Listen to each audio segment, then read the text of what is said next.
I thought it was our best defensive game, which we needed after having a really disappointing defensive game in Perth. I thought we were really disappointing in Perth, both sides. A lot of our defence was poor because we couldn't make shots and just kept them in transition, and it kind of looked like that a little bit early today as well. We were struggling to slow them down a little bit in that first quarter, and we weren't getting the stops that we needed.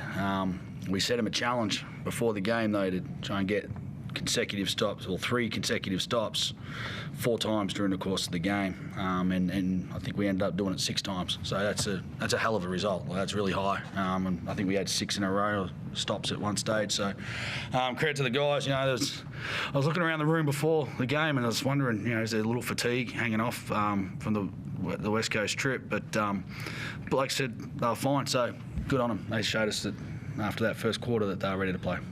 How substantial in the end was Gibbo's contribution? Huge. Second quarter. Yeah, no, it was huge. You know, we had foul trouble, and his flexibility at the defensive end, not just to guard people one-on-one, like he can go down there with a 5-man and bang bodies and hold up an end, but just from a team defensive standpoint, you know, he gives us a guy who can switch, he gives us a guy who reads the game well, and we can look to do a few different things. I thought there was a turning point in the second quarter when there was a dead ball and we went into like a face guard press and we created a turnover and went 2 scores in a row, and it just felt like momentum shifted after that. You know, I thought it was predicated by our defence, and you know, had our offence going too, so it was good and fantastic.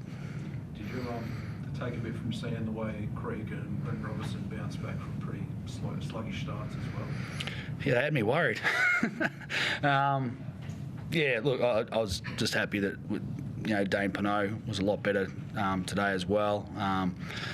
You know, this bloke's not young and he's coming off injury, and to have the impact that he had was great.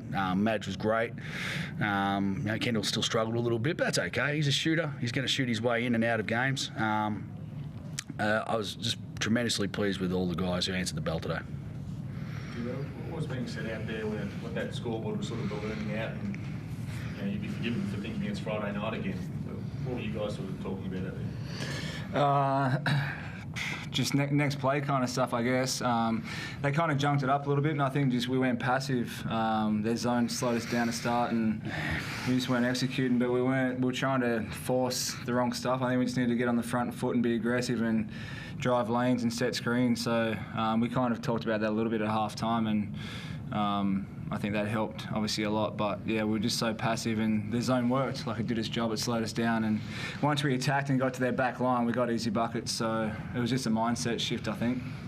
The 3-pointers were dropping in that second term for you as well. I mean, pretty happy you could find a few spots there and free up some of the others too. Yeah, I missed a couple of wide open, easy ones too, that I wish I had back again. But yeah, no, we spend a lot of time obviously at practice shooting game type shots and training for that kind of stuff. So I think their scout was to kind of help off me and go to the corner. So you get wide open ones there, obviously great to shoot. And John and Creaky and those guys do a great job of drawing so much attention that kick out threes are wide open. So it was great to see some go down.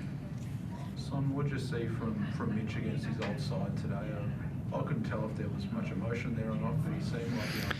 No, you see, it didn't really feel any different. You know, he's always fairly emotional and fairly, you know, up and about and ready to play. He wasn't making it about him; it was just about us. And yeah, I didn't feel there was anything special.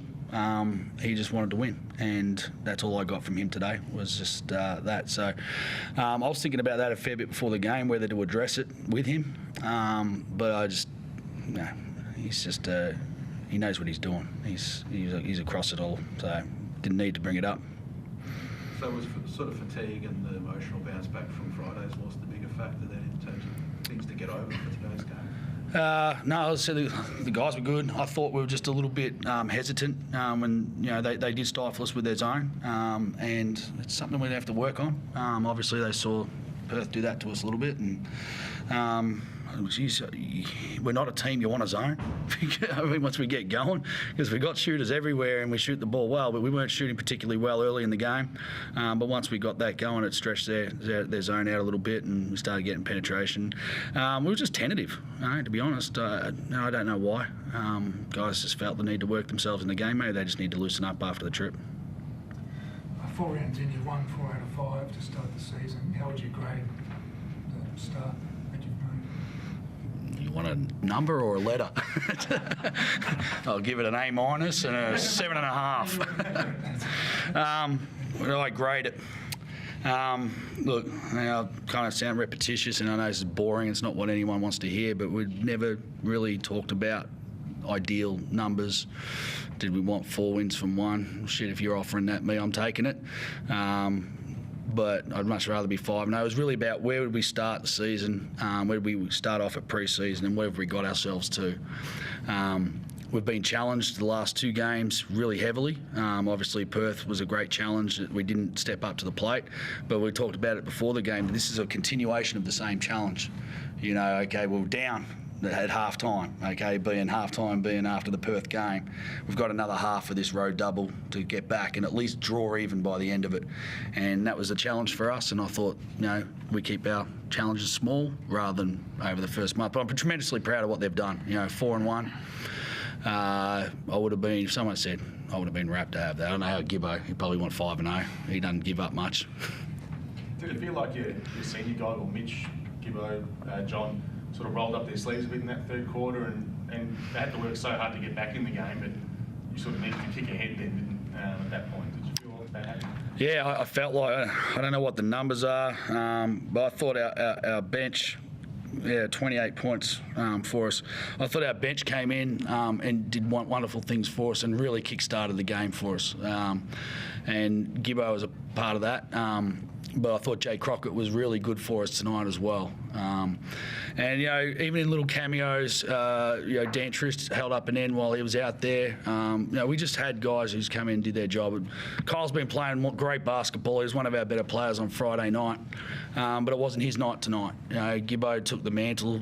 You know, you look out there and you got Randall. Okay, well, he's guarding John. If we put Kyle out there as well, he's got to go with Ramon Moore, and Ramon's so dangerous in the post. So I like the fact that the guys can sort of handle the responsibility onto others on any given night, and that's the making of a good team. Gibbo, what did you make of the way the guys finished the game, finished that fourth quarter? Because you didn't give up the lead, I don't think. You sort of blew it out a little bit at the end there. Yeah, I think in our Illawarra game we kind of let them back in last minute or whatever, and I think it matters, obviously not head-to-head, but overall points for and against. So, you know, we're trying to play out full games, whether up 20 or down 20, because I think it'll matter. I think the league's going to be so close again, like every year, that points for and against is going to come to count. So we just want to make sure we're still aggressive, not giving up easy buckets, obviously, for them, and trying to score the other end. It's kind of having conversations during the game a few minutes ago, and you're kind of up. Do you shoot those wide open ones or not? And that's something that you just got to, I don't know, just talk through and work through. But Simon's told us just to keep being aggressive and keep trying to score and run scores up. So, yeah, it was good tonight, but obviously against Illawarra it wasn't so good. Just on Jay, Simon, is he winning you over a bit? And is he going to make things a bit difficult? He won me over the first time I watched him in film, mate. I love him. You know, his increase in role and minutes is purely about just getting him, you know, associated with the team and seeing where his skill sets fit. He's had me from day one. He's a great guy. He's assimilated into the group wonderfully. Obviously, knowing John was good for him. But he's just a really laid-back dude, good teammate, and plays his ass off at every opportunity. He was fantastic tonight. Is it going to be tough in a few weeks' time when Ty's fit? Going to give you a bit of a tough call there? It's not a tough call. You've got to do what the right thing is. He's been brought in as a, you know, it's kind of a little bit the Carrick Felix Casey Prather thing, and it wasn't a hard decision. This is what the rules are. So, you know, we're going to welcome back Ty. Like, his skill sets, I watch these games, and especially the Perth one, I was like, oh man, we're really struggling offensively. It'd be pretty nice to just roll it into Ty right now and let him go to work. We don't quite have that situation with Jay just yet. He does it in other ways, but we do miss Ty. So, you know, we'll welcome him back with a big hug. Thanks, guys. Cool. Thanks, guys.